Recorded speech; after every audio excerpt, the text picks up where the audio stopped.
Amados irmãos, eu peço que os irmãos abram em Isaías, profeta Isaías, capítulo 7. Profeta Isaías, capítulo 7.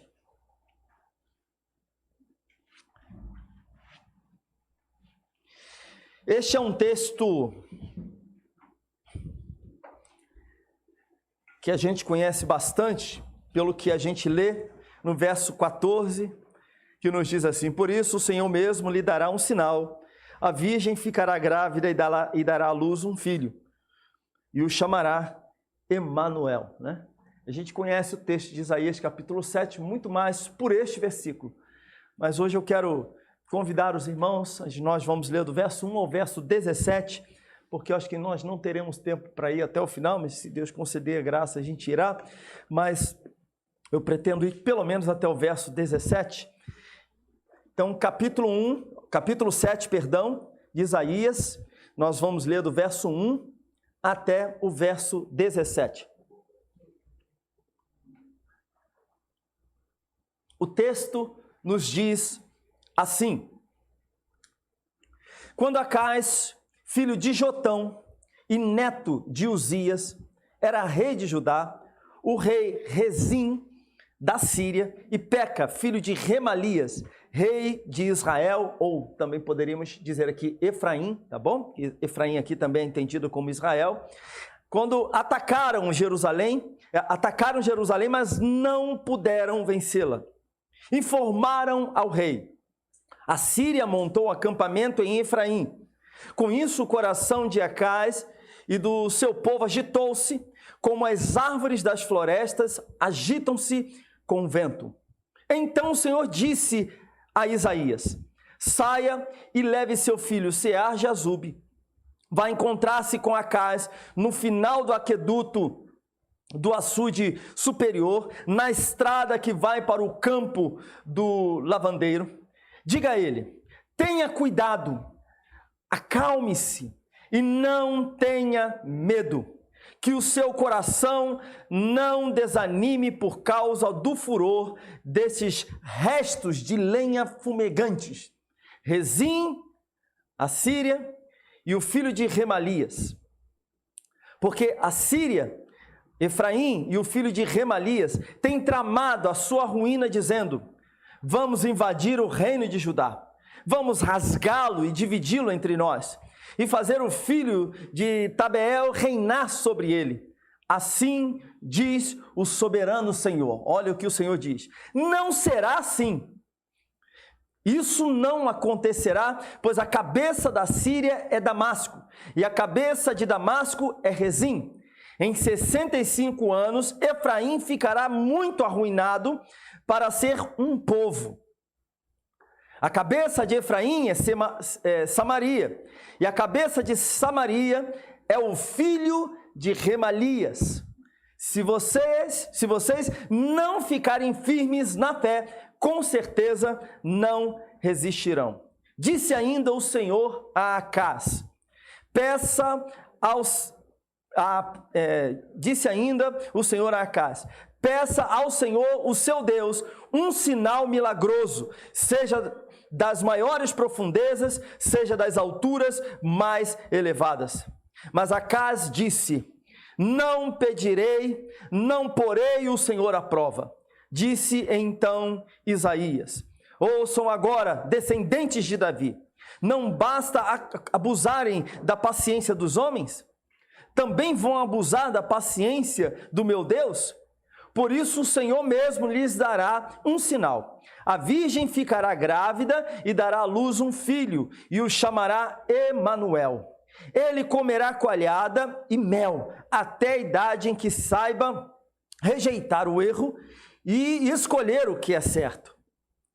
Mas antes que o menino saiba rejeitar o erro e escolher o que é certo, a terra dos reis que você teme ficará deserta. O Senhor trará o rei da Síria sobre você e sobre o seu povo e sobre a descendência de seu pai. Serão dias como nunca houve desde que Efraim se separou de Judá. Louvado seja o nome do Senhor. Os irmãos podem sentar, por favor.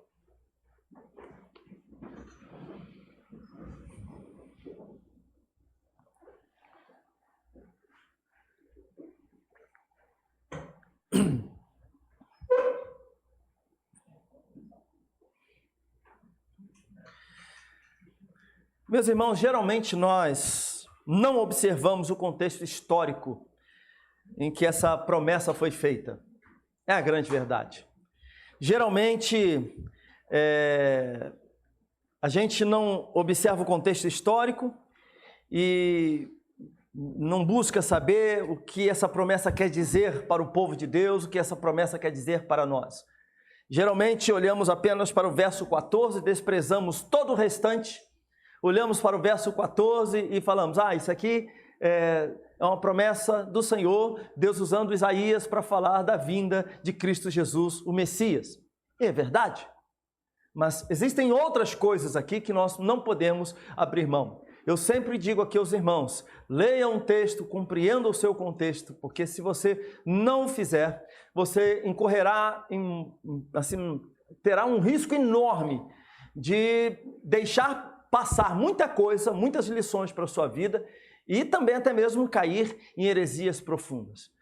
Por causa da falta de cuidado com o contexto bíblico, é que muita gente acaba fazendo afirmações da palavra de Deus e que não condizem com aquilo que a palavra de Deus afirma. Eu falo aqui também que a Bíblia está dividida, a Bíblia que nós temos em mãos, está dividida em capítulos e versículos para ajudar a nossa compreensão. Mas eu já disse aqui também que essa divisão por vezes traz muita confusão na nossa cabeça. Porque nós achamos, isso aqui é um outro assunto, isso aqui não tem nada a ver, né? Isso aqui é um assunto separado, então olhamos para um trecho, para uma perícope da Bíblia e falamos, isso aqui quer dizer somente isso aqui. E não, você tem que entender o livro como um todo.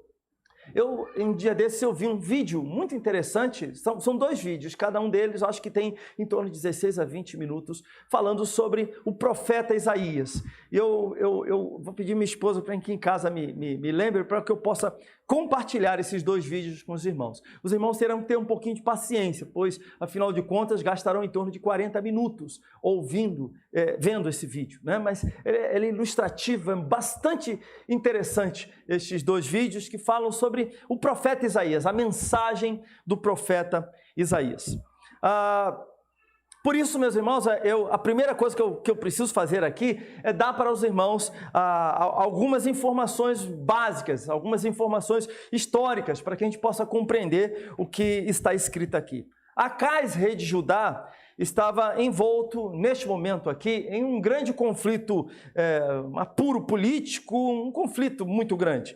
De um lado, os assírios o pressionavam, né? Pois ambicionavam conquistar a Palestina, esse era o desejo dos assírios, que posteriormente esse desejo se concretizou, eles acabaram conquistando. E de outro lado, Acais, no caso o rei de Judá, precisava lidar com 2 outras nações, né? Precisavam lidar com os sírios e também com os samaritanos, né? Que estavam aqui, de alguma maneira, tramando, resistindo às ameaças também, tentavam resistir às ameaças dos assírios, né? E estavam se levantando contra o povo de Deus, contra Judá. Então, sírios e samaritanos fizeram aqui uma espécie de aliança para se levantar contra o povo de Deus, né? E eles queriam, por que eles estavam se levantando contra Judá? Porque a ideia deles era montar uma espécie de pan-Palestina. Deixa eu tentar usar esse termo aqui. Seria uma aliança entre Síria, o Reino do Norte e o Reino do Sul. No caso, o Reino do Norte, conhecido também como Efraim, né? ou Israel, e o Reino do Sul como Judá, e no caso aí Judá, Benjamim também, né? Essas 2 tribos. E essa era a ideia deles, eles queriam arrumar essas 3 nações, a ideia dos sírios e dos samaritanos. Bom, vamos fazer o seguinte, vamos nos preparar aqui, né? Vamos montar essa estratégia, e se Judá estiver conosco, nós conseguimos fazer frente aos assírios, que eram poderosos demais nesse período. Só que Judá não batia com os samaritanos, Judá não batia, não aceitava os samaritanos de jeito nenhum, eram inimigos. né? Apesar de também serem considerados como um povo de Deus, mas nesse momento aqui estavam em franca desobediência, e Samaria e Judá, e Jerusalém, esses dois povos não se cruzavam, não conversavam, não trocavam informações, eram entendidos, se viam como inimigos. Então eles jamais se uniriam aos samaritanos. Judá, de repente, certamente se uniria à Síria, né? Mas jamais aos samaritanos. Então, o que Acais imaginava? Bom, é melhor a gente se juntar aos assírios, né? E vamos tentar fazer uma aliança com eles. Essa era a intenção deles, né? Era isso que Acais queria fazer, se juntar aos assírios, enquanto que a Samaria e Síria queriam então se juntar para tentar derrotar os assírios. Ocorreu que quando os sírios e samaritanos constataram que Acais, rei de Judá, não se uniria a eles então resolveram: vamos conquistar Judá, vamos nos levantar contra Judá, vamos derrotar Acais, destituir Acais e vamos colocar no lugar de Acais, né, uma outra pessoa, um cidadão que a gente não tem muita informação dele. O nome dele é uma pessoa, né, está até no verso 6. Vamos invadir o reino de Judá, vamos resgatá-lo e dividi-lo entre nós, e fazer o filho de Tabeel reinar sobre ele. Nós não sabemos quem é este filho de Tabeel, né? Há muita coisa sendo dita a respeito dele, mas não se sabe ao certo quem era esse filho de Tabeel. Alguns dizem que talvez fosse um sírio, né? Uma pessoa de linhagem síria. Outros ainda dizem: não, esse daí era um judeu mesmo, que não queria nada com Acais, e ele está disposto, se ele assumir o trono, ele está disposto a fazer o jogo da gente, né? Mas o fato é que é isso que eles intentam, né? E todo esse problema geopolítico, meus irmãos, estava disfarçando um problema mais profundo ainda. Israel e Judá não queriam se submeter a Deus, nunca quiseram de fato se submeter à vontade de Deus, à palavra do Senhor. Este era o maior problema, tanto de Judá, no caso aqui Jerusalém, do Reino do Sul, quanto também do Reino do Norte. Um povo desobediente, um povo rebelde, um povo que se voltava a outros deuses, um povo que se curvava a outros deuses, um povo que fazia alianças com povos que eles não deveriam fazer.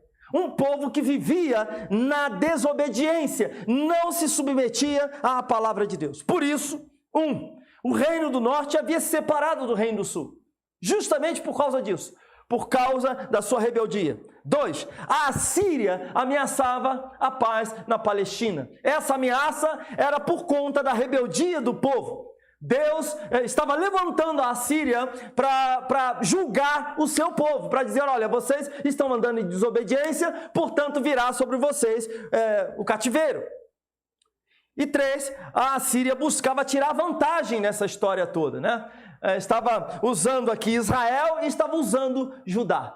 Então veja o que a desobediência pode fazer na vida de uma pessoa. A lição clara aqui é que sempre há uma razão mais profunda para os problemas reais, que a gente considera como problemas reais. É a falta de fé em Deus, é a desobediência no Senhor.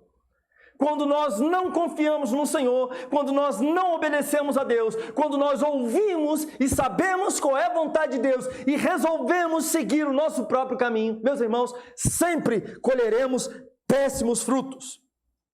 Sempre abandonaremos a palavra de Deus e vamos pagar um preço caro, um preço muito caro por isso.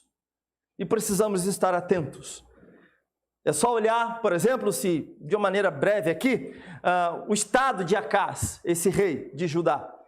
Ele havia abandonado a herança espiritual tanto do seu avô quanto do seu pai. O seu avô era Uzias e o seu pai era Jotão, né? Não dê o nome de seu filho de Jotão. Pelo amor de Deus, seu filho sofrerá bullying por toda a eternidade.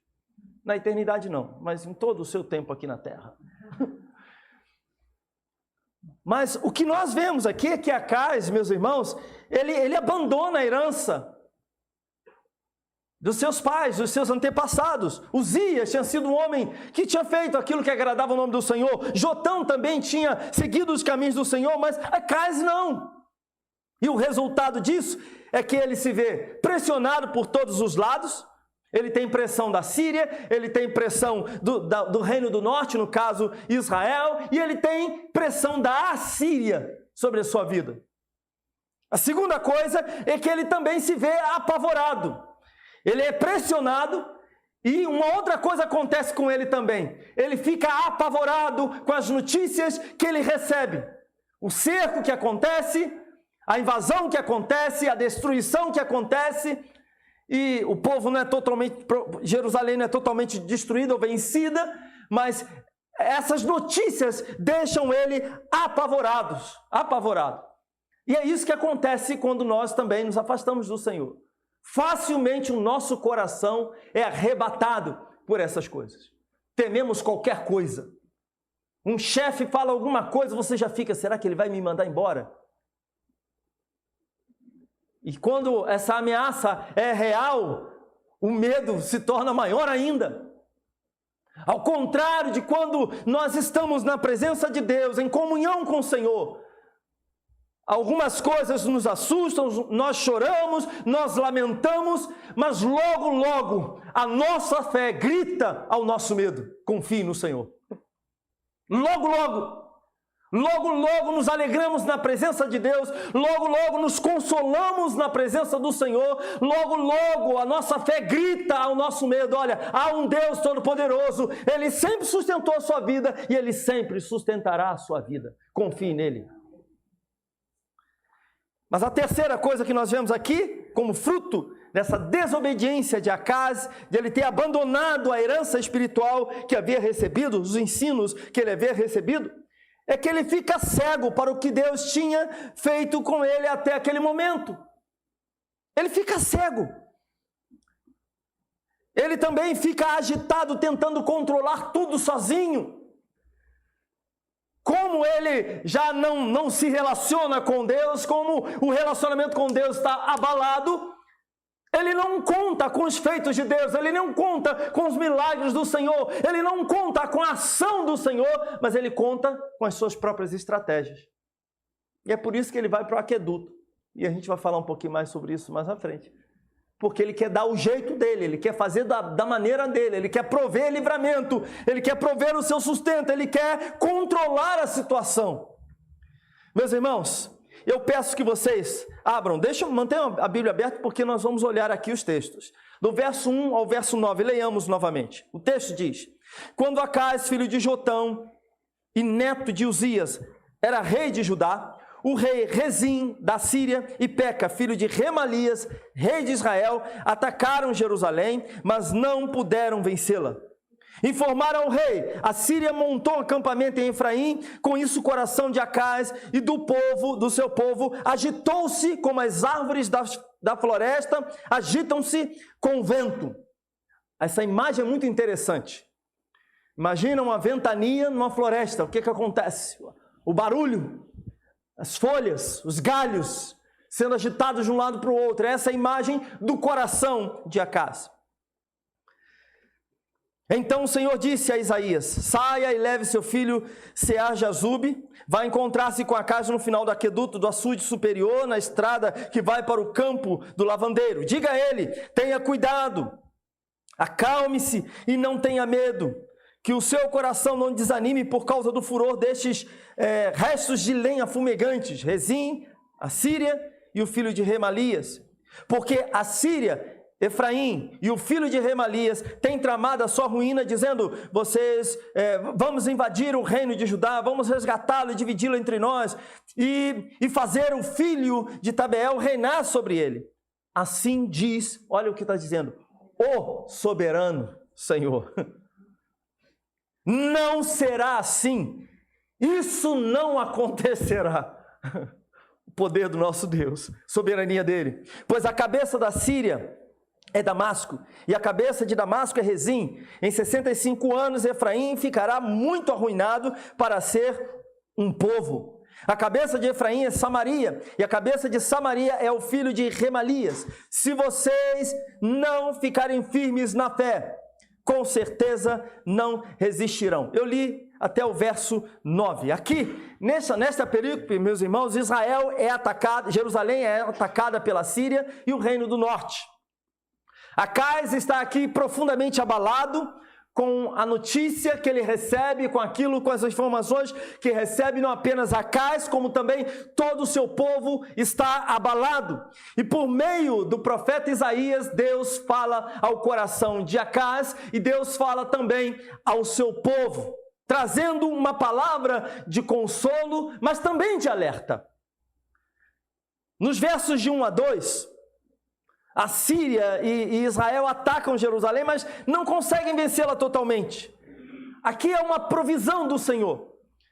O propósito desse ataque era atrair Judá para uma espécie de aliança, como eu falei na introdução, a fim de combater a Síria, que já estava se expandindo bastante e mais tarde veio a dominar.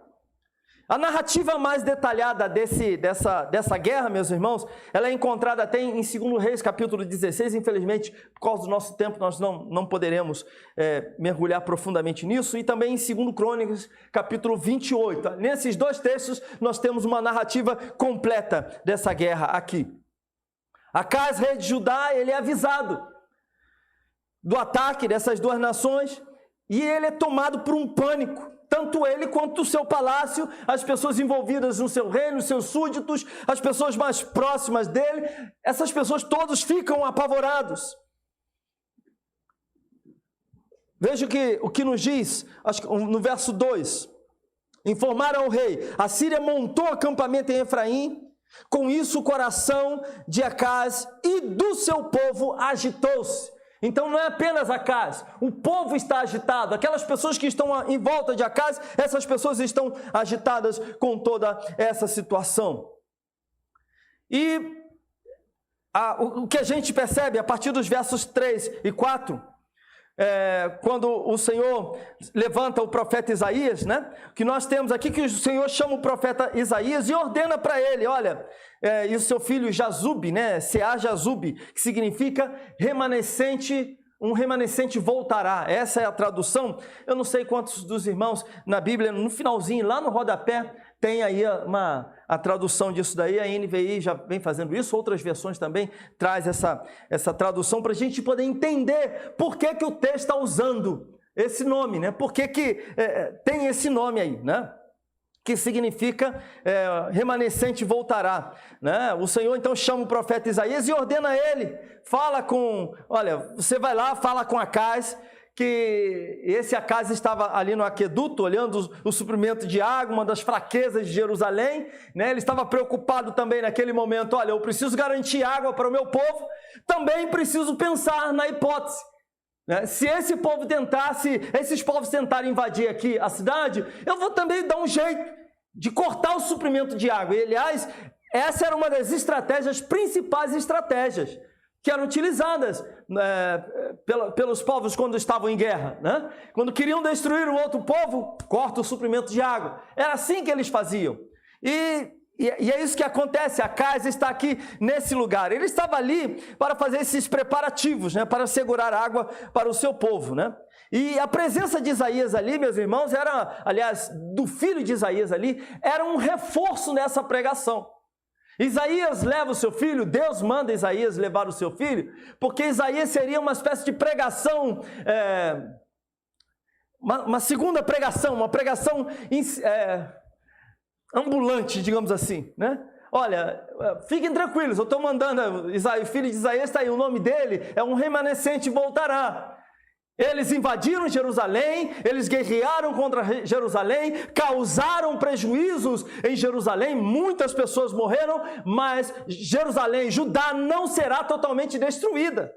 Esta é a intenção do Senhor com a presença do filho de Isaías.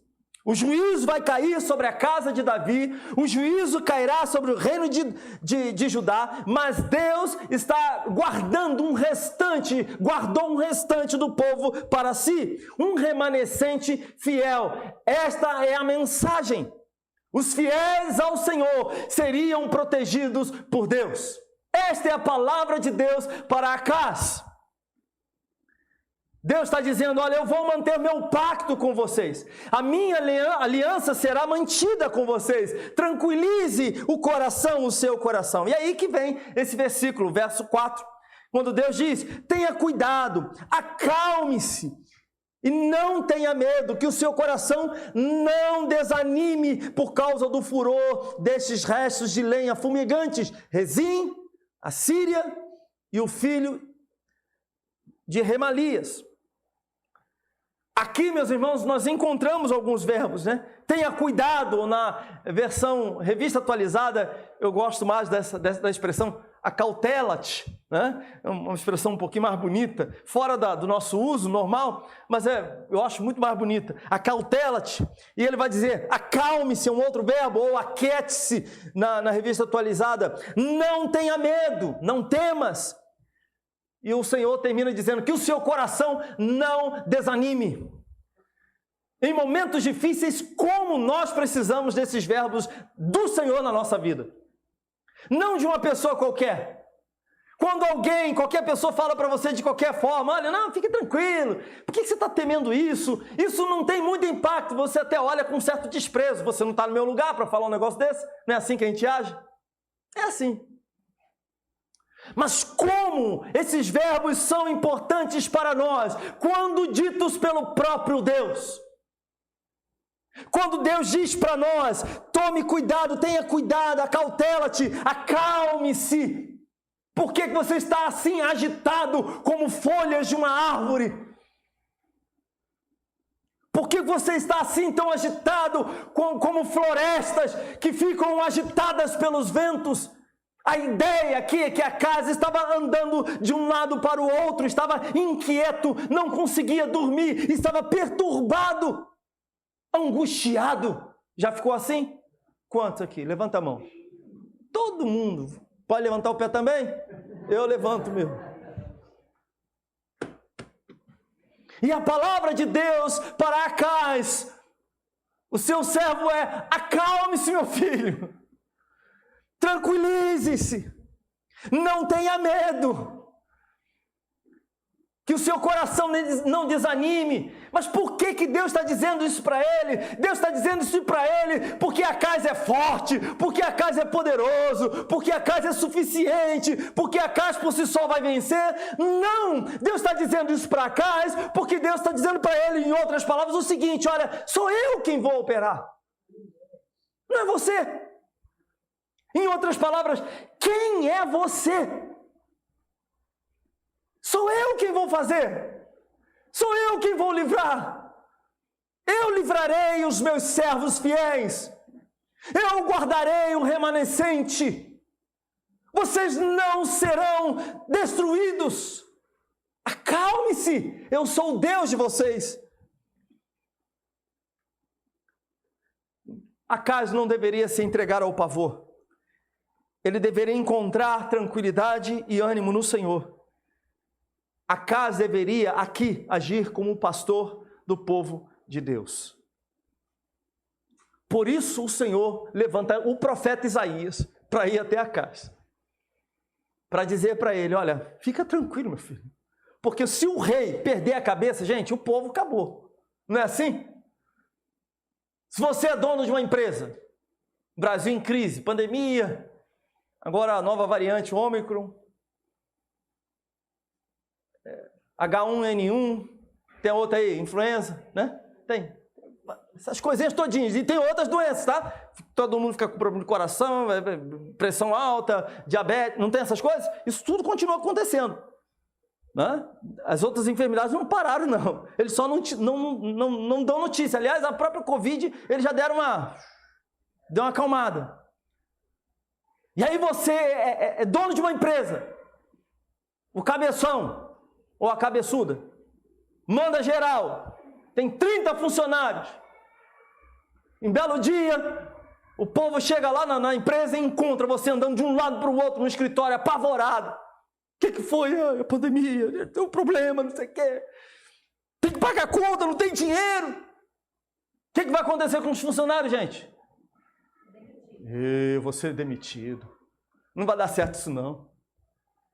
O pavor, ele vai tomar conta das outras pessoas também. Ele vai também tomar conta desses corações. E o que a palavra de Deus está sendo dita aqui é que Acais deveria tranquilizar o seu coração e se animar no Senhor, porque Deus iria abençoá-lo. Acais deveria agir com firmeza e com coragem, baseadas na confiança no Senhor, e é isso que nós devemos, essa deve ser também a nossa postura. E meus irmãos, nesse contexto, o que é que Acais faz? Ele simplesmente, ele que não deveria buscar o apoio do rei da Síria, bastava ele esperar no Senhor, mas não foi isso que ele fez. Essa não foi a atitude dele. A palavra de Deus diz para ele, que deixa bem claro que ele não deveria temer Rezim, não deveria temer Peca, não deveria temer Israel, não deveria temer esse povo, porque Deus daria vitória. Aliás, quando fala sobre este último aqui, né, no caso Peca, ou o que nós vemos aqui, o filho, né, no verso 4, quando usa esse termo aqui, e o filho de Remalias, né? É interessante porque aqui o próprio Deus, isso não está à toa, filho de Remalias. Está no verso 4, no verso 5 e no verso 9. Acompanhe lá, olha. No final do verso 4, filho de Remalias. No início do verso 5, filho de Remalias. E no verso 9 também. No meio do verso 9 aqui, né? E a cabeça de Samaria é o filho de Remalias. Essa expressão filho de Remalias não está aqui à toa. Porque o que o Senhor está fazendo aqui, usando aqui um certo tom de desprezo com relação ao filho de Remalias, porque Deus está lembrando a Acais o seguinte, que o rei Peca, filho de Remalias, esse rei ele não é de linhagem real. Ele havia se apossado do trono por violência. Então há um certo tom de ironia aqui. Deus está dizendo, meu filho, confia em mim. É a minha justiça que vai operar nessa situação. E Deus está dizendo, você está apavorado com eles. E vai dizer, eles não são nada diante de mim. Olha o que o texto diz, no verso 4, quando fala assim, que o seu coração não desanime por causa do furor destes restos de lenha fumegantes. Deus, em outras palavras, eles não são nada diante de mim. Eles estão queimando, estão fazendo barulho, você olha para eles, parece que tem brasa, tem fogo, mas não, é só um resto. Isso vai parar de queimar, logo, logo. Esse fogo está ameaçando vocês? Esse incêndio está ameaçando vocês? Isso é só resto de lenha, isso vai parar logo, logo. Isso não vai queimar vocês por completo, isso não vai queimar a nação, eles não destruirão a nação, isso vai cessar, é isso que Deus está dizendo. E aí, meus irmãos, nos versos 5 a 9, Síria e Israel falam do que querem fazer com Judá, mas Deus diz que nada disso vai acontecer, é o que está logo no início aqui do verso, no verso 7 também, né? Eles dizem que vão colocar outra pessoa no lugar, esse tal de Tabeel, né? Filho de Tabeel, como falei aqui, talvez um sírio, até mesmo um judeu, mas só que quem está no governo disso tudo, só quem está no controle disso tudo é o soberano Senhor. Quando no verso 7 diz, assim diz o soberano Senhor. Deus está dizendo que não será dessa forma que eles estão falando, não. Deus está dizendo, olha, quem manda sou eu, quem governa sou eu, quem está acima de tudo sou eu. Confie em mim, porque quem está dizendo isso sou eu. Deus diz que esses reis continuariam apenas como reis em seus próprios reinos e que em 65 anos Israel não seria mais um povo. E isso é uma profecia sobre a derrota de Israel e a queda de sua capital Samaria frente à Síria, o que de fato se concretizou mais à frente. Então Deus não apenas promete a Acais que a Síria e Israel não conseguiriam levar o seu plano adiante, de tomar Jerusalém e extinguir a casa de Davi, mas também o Senhor está dizendo para eles, olha, eles vão ser destruídos, aquiete-se, confia em mim. E no verso 9, a mensagem aqui de Isaías é concluída de maneira graciosa, chamando Acais à fé, a sua palavra, quando diz: se vocês não ficarem firmes na fé, com certeza não desistiremos. Aqui é uma espécie de trocadilho, a NVI trouxe dessa forma, mas há um trocadilho hebraico aqui. Em outras palavras, o que o texto está dizendo é: se Acais crê no trono, se Acais crê no Senhor, o seu trono não será tomado, né? Agora, se ele não confiar no Senhor, não confiar em Deus, ele será arruinado. Essa é a mensagem para Acais. Em outras palavras, é um chamado a confiar. Essa é a palavra do Senhor para Acais: confie em mim. Né? E está claro aqui, meus irmãos, que a mentalidade de Acais se coloca aqui em agudo contraste com a mentalidade do seu pai Jotão, que era um homem que confiava no Senhor, um homem impiedoso. E é interessante também porque nós percebemos que o medo que ele tem não o coloca de joelhos diante do Senhor, não o leva a confiar no Senhor. Veja o que acontece com um coração que está distante de Deus, que anda em desobediência ao Senhor. O seu medo não o coloca de joelhos, o seu medo não o faz orar, o seu medo não o leva a confiar no Senhor. Na quarta-feira aqui eu falei sobre isso. Falei que o caminho da fé nos leva a confiar no Senhor, nos empurra à confiança em Deus. Portanto, meus irmãos, o apego por fé às palavras e às promessas de Deus da aliança é a única salvação para Acais e para o seu povo. Mas não é isso, não é fé que nós percebemos na vida dele.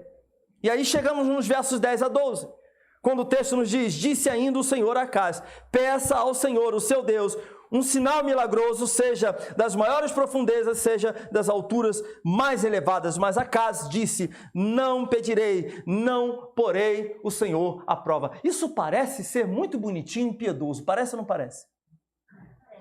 Parece muito piedoso. Ele vai dizer: não porei o Senhor à prova. É interessante isso, né? Ele colocar desta forma, né? Não aparece, portanto, a resposta que nós temos nesses dois versos aqui, é uma resposta de Acais ao Senhor.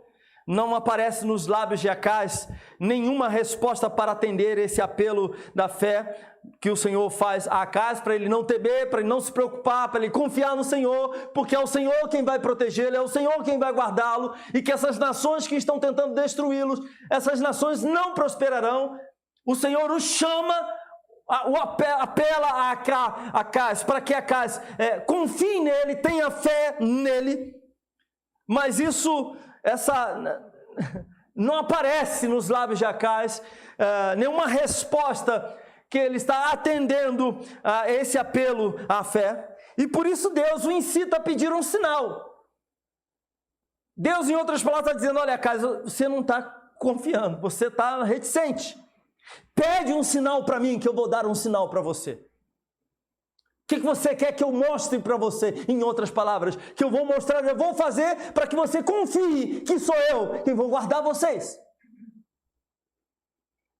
E é interessante que Deus diz: peça ao Senhor, o próprio Deus dizendo: peça ao Senhor, o seu Deus, um sinal milagroso, seja nas maiores profundezas, seja das alturas mais elevadas, seja das maiores profundezas, seja das alturas mais elevadas. Aqui vemos a misericórdia de Deus gritando para Acais. Acais não responde ao apelo da fé, mas Deus ainda diz para ele, mesmo Acais não respondendo ao apelo da fé, Deus diz para Acais o seguinte: se coloca como o seu Deus. É um ato de misericórdia do Senhor. Em outras palavras, Deus não desiste de Acais, Deus não o abandona. Deus lhe oferece um sinal e Deus está disposto a dar esse sinal a ele. E o rei, em outras palavras, pode escolher o sinal. Como eu gostaria de ouvir algo desse tipo da parte do Senhor. Você não gostaria? De Deus falar, meu filho, por que você está assim? Por que você está assim abatido a minha alma? Por que você se perturba dentro de mim? Espere em Deus, pois ainda louvarei a Deus, né? O meu auxílio, meu Deus meu. E eu gostaria de que Deus viesse até mim em revelação, em sonho, que Deus levantasse o João Paulo, por exemplo, e batesse na porta da minha casa, 1h30 da manhã, pastor. Só uma vez isso, tá? 1h30 da manhã, pastor, e eu com a cara de choro, quebrado, arrebentado, sem conseguir dormir, chorando pelos cantos, sendo lambido pelo meu cachorro, dobra o joelho e começa. Minha esposa ali não, ele respeita. Não sei por que a mim não respeita. Por que será? Eu dobro os joelhos e ele começa. Parece que nunca me viu. Me sinto um sorvete, sabe? Aí levanto, fala, João, pastor, eu estava em casa e Deus mandou eu vir aqui para falar com o irmão. Assim diz o Senhor. Pede-me o sinal que você quer e eu vou fazer, para que você saiba que eu estou no controle de tudo. Em nome de Jesus eu digo isso, meu irmão. Vai dormir agora. E sai. Imponente, João. Como eu gostaria de ouvir algo assim. E veja a misericórdia de Deus para com a vida desse homem rebelde, desobediente. Aqui, meus irmãos, é o sinal da graça de Deus, do amor do Senhor, que o Senhor não nos abandona e ainda por cima se coloca à disposição para dizer, meu filho, pede um sinal que eu vou lhe dar.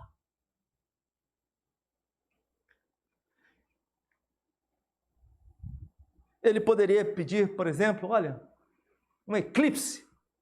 Ele fala de sinal nas maiores alturas. Poderia. Ele poderia também, Senhor, então faz o seguinte. Um sinal na terra, nas profundezas da terra. Faz o seguinte, faz um negócio mais exponencial. Abre o chão e engole o rei peca. Faz isso, Senhor. Gera um terremoto no meio do negócio, faz a terra tremer. Abale os alicerces da terra. Eu quero isso como sinal. Deus estava colocando à disposição desse homem. Só que no verso 12, Acais, todavia, se recusa. E essa resposta parece ser até uma resposta muito espiritual, pois ele responde com base em Deuteronômio, capítulo 6,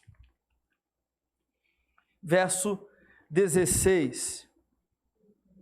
Não ponha o Senhor à prova. Eu li, agora já perdi, minhas vistas estão assim. É dizer assim, não ponha o Senhor à prova, não ponha à prova o Senhor, o seu Deus, como fizeram em Massá. É o texto que está dizendo em Deuteronômio capítulo 6, verso 16. Ele faz uma citação da lei. Ele faz uma citação da palavra de Deus contra o próprio Deus. Que ousadia! O que nós temos aqui, que parece ser uma resposta muito piedosa, muito espiritual, na verdade é uma resposta de incredulidade. Ele está desprezando a mensagem que ele havia recebido por parte do profeta Isaías.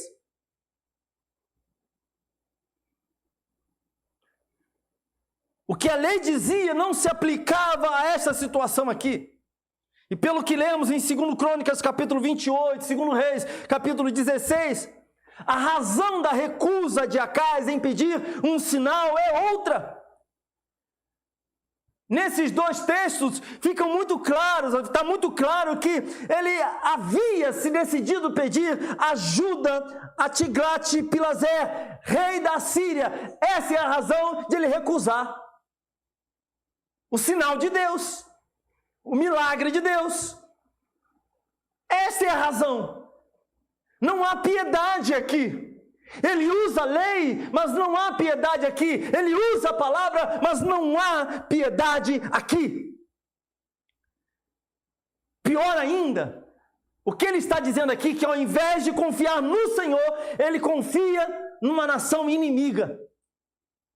Ele confia no seu braço forte, ele confia nos seus argumentos, ele confia nas suas estratégias, ele confia naquilo que um outro povo poderoso poderia fazer por ele. Ele não olha para Deus, ele olha para si mesmo. E aqui há uma lição importantíssima para cada um de nós, porque nós cometemos o mesmo pecado. Nós também, por vezes, desprezamos a palavra de Deus, a lei do Senhor, os conselhos do Senhor nas Escrituras Sagradas. Nós também apelamos às nossas estratégias, à nossa inteligência, à nossa perspicácia. Nós apelamos para essas coisas.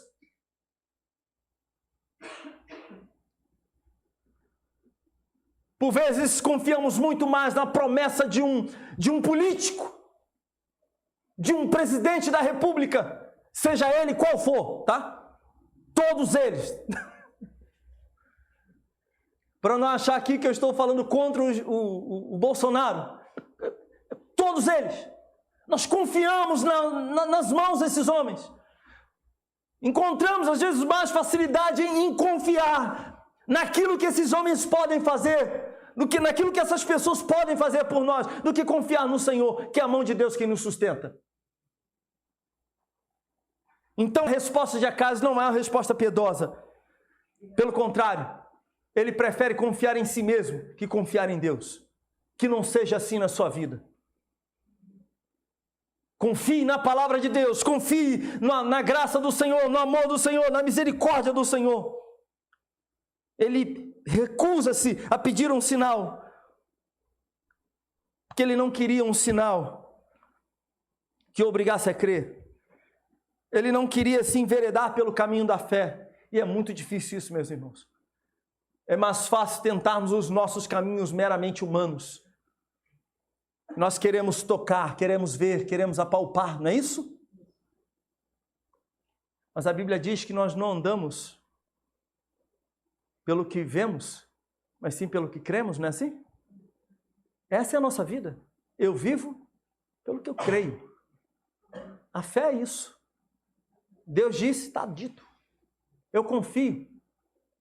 Nós devemos ser como uma criança de colo, ou um bebezinho pequenininho, melhor dizendo, que o papai e a mamãe é capaz de colocar no alto dessa escada. Não faça isso não, tá, papai e mamãe? Mas coloca no alto da escada e fala para o filho, pula!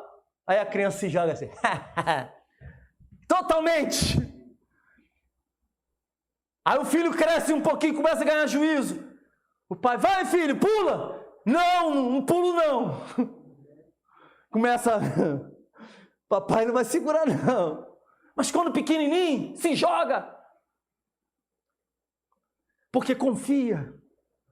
Porque o pai e a mãe são tudo para ele ou para ela. Aí confia, se joga.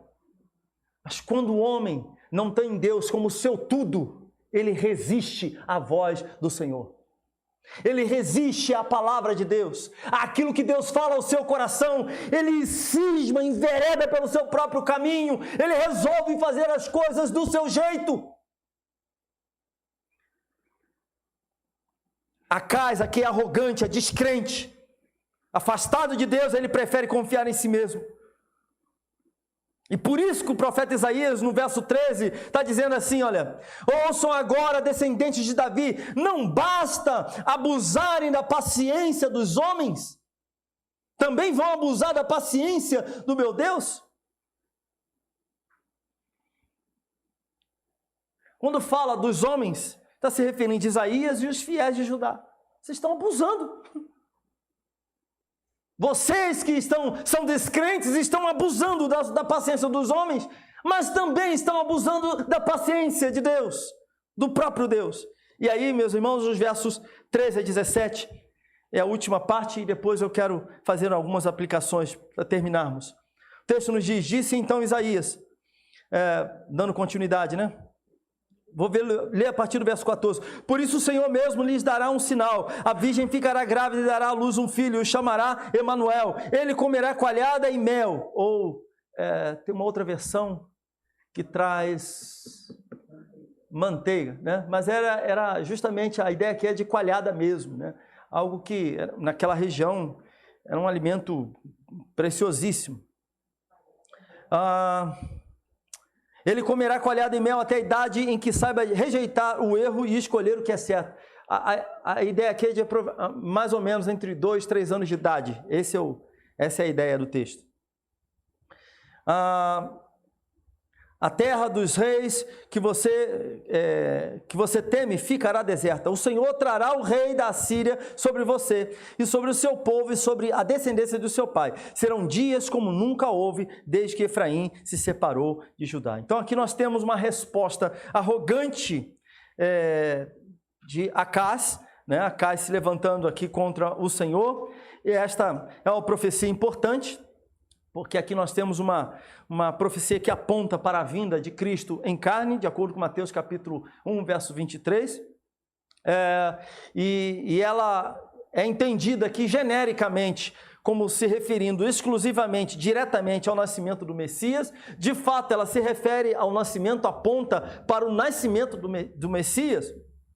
Mas existem algumas outras coisas aqui. Tem uma questão histórica aqui. Nós temos uma questão, uma palavra que tem o seu cumprimento mais breve, mais à frente, e tem um cumprimento que aconteceria, isso se daria tempos depois, né?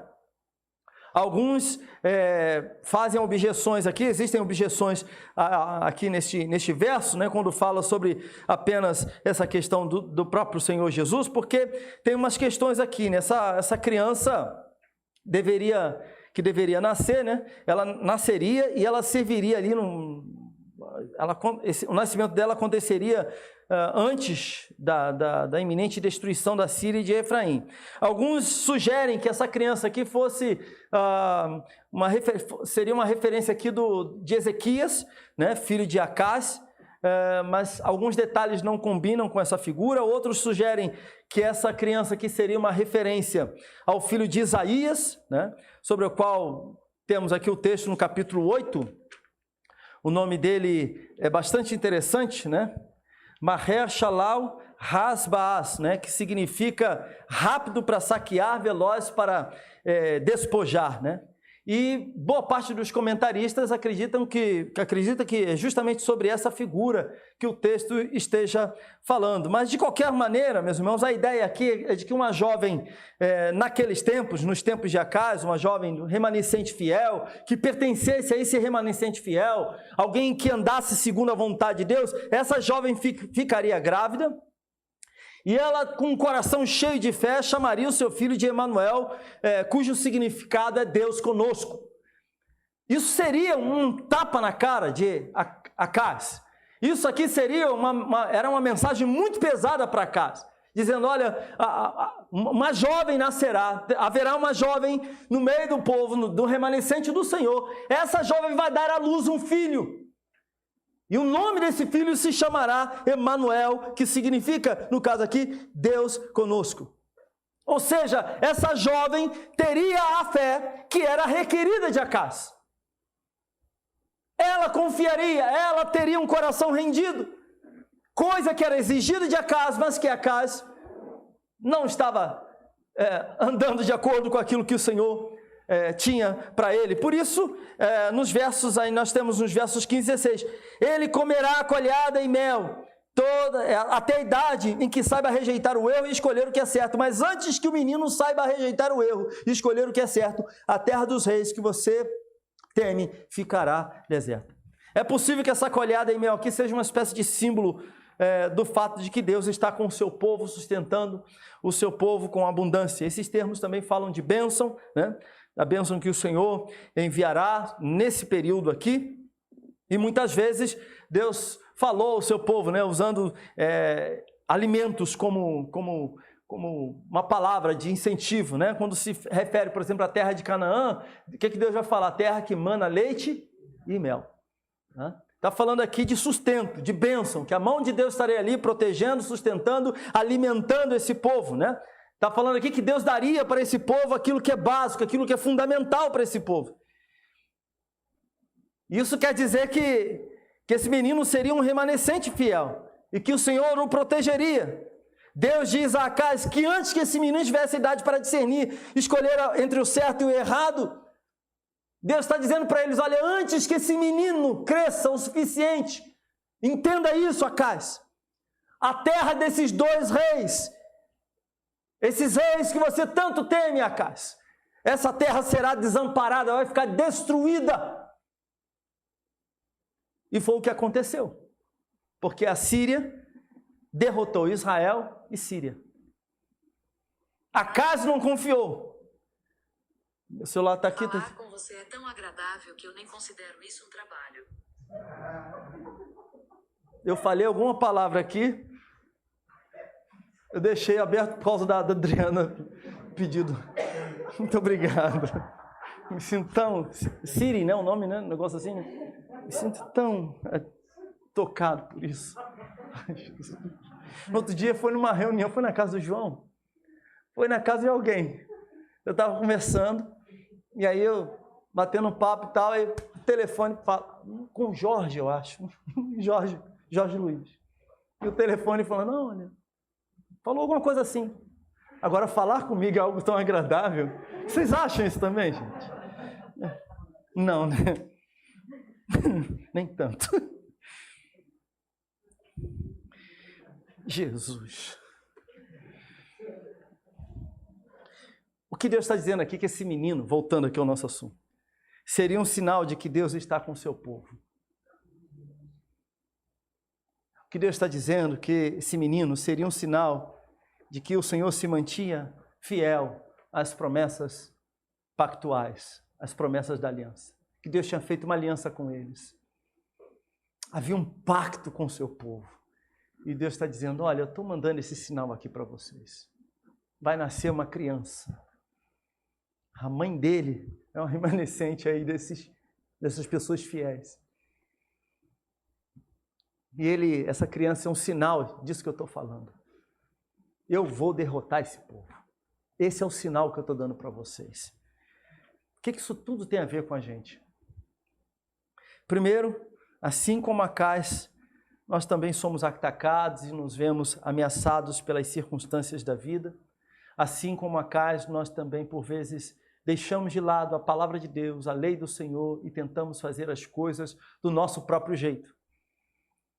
Assim como Acais, nós nos vimos atacados pelo inimigo, o diabo, inimigo de nossas almas, que nos ameaça, que quer nos destruir, quer tirar a nossa paz. Nós nos sentimos atacados e ameaçados pelas lutas e tribulações deste mundo, que nos deixam assim agitados, andando de um lado para o outro, que tiram o nosso sono, que nos fazem por vezes bater a porta de um médico pedindo, eu preciso de um calmante, eu não estou conseguindo dormir.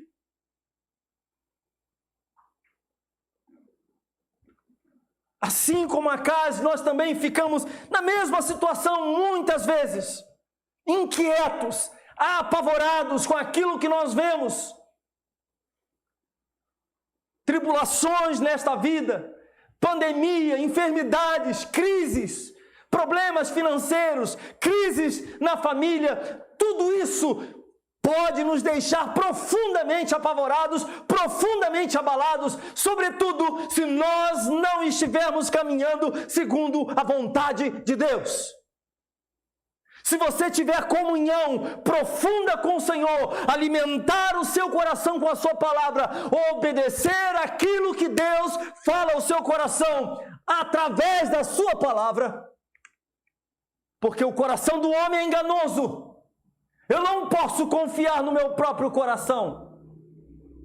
O meu coração é corrupto. Eu não posso confiar no meu próprio coração. Eu tenho que confiar no Senhor e na sua palavra.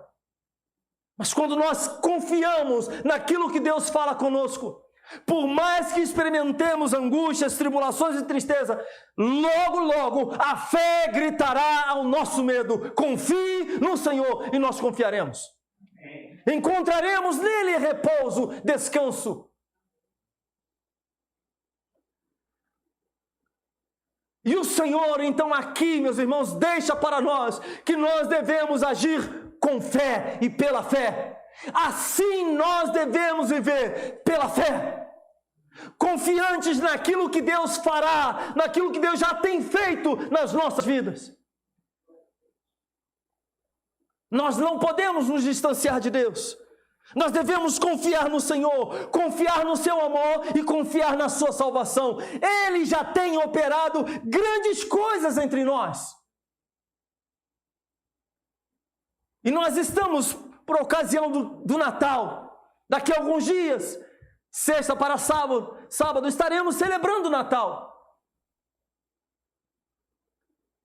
E uma mensagem muito importante aqui precisamos trazer para nós. Devemos confiar no Senhor. Ele já deu a mim e a você o sinal. E quem é esse sinal? O nome dele é Jesus. O sinal do seu amor, o sinal da sua aliança, o sinal da sua misericórdia, o sinal da sua salvação.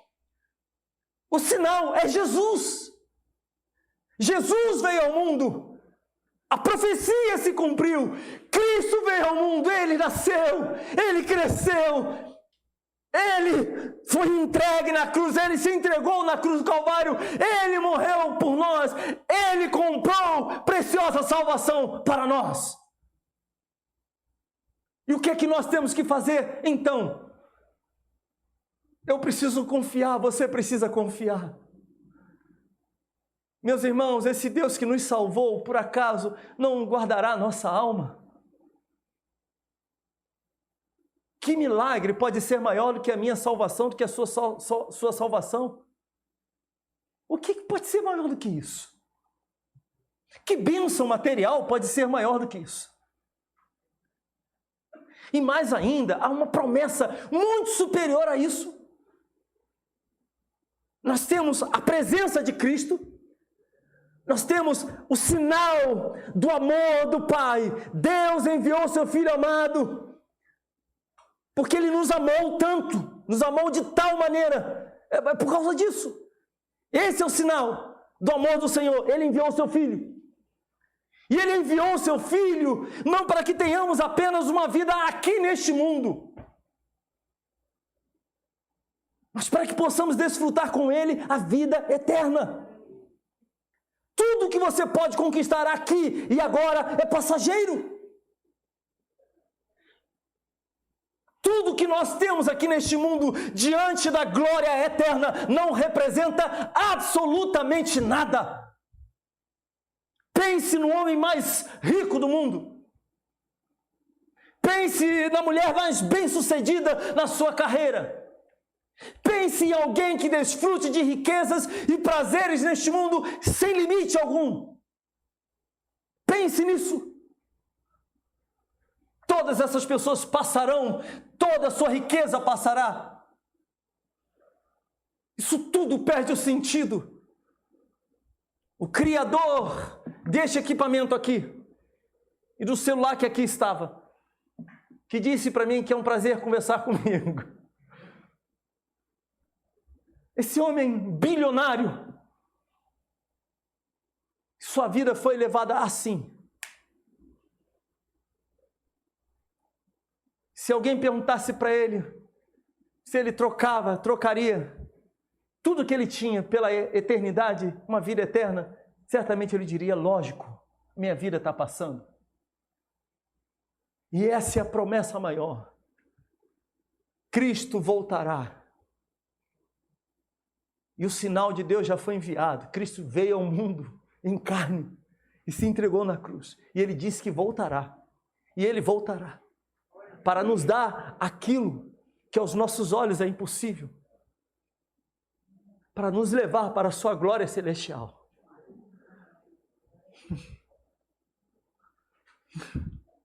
O que pode se comparar a isso? Pare e pense. O que se compara a isso? Confie no amor do Senhor. As coisas estão difíceis para você, confie no amor do Senhor. Ele sabe o que Ele está fazendo na sua vida. Confie na salvação do Senhor. Ele já enviou o seu Filho Jesus Cristo. Assim como Ele não abandonou Acais, Ele jamais nos abandonará. Mesmo Acais sendo um homem arrogante, prepotente, confiante em si mesmo, o Senhor não o abandonou. Assim, Ele não nos abandonará. Confie no Senhor. Jesus é o sinal. Jesus é o sinal.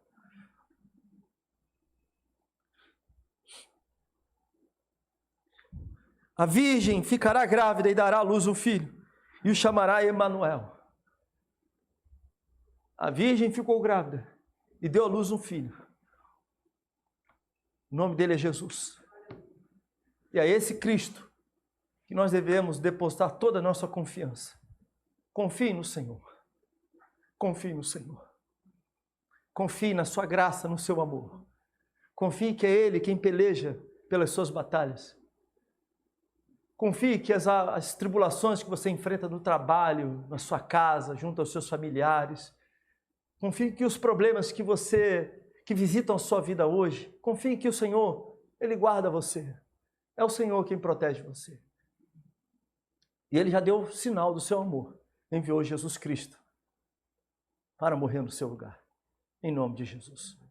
Vamos ficar de pé.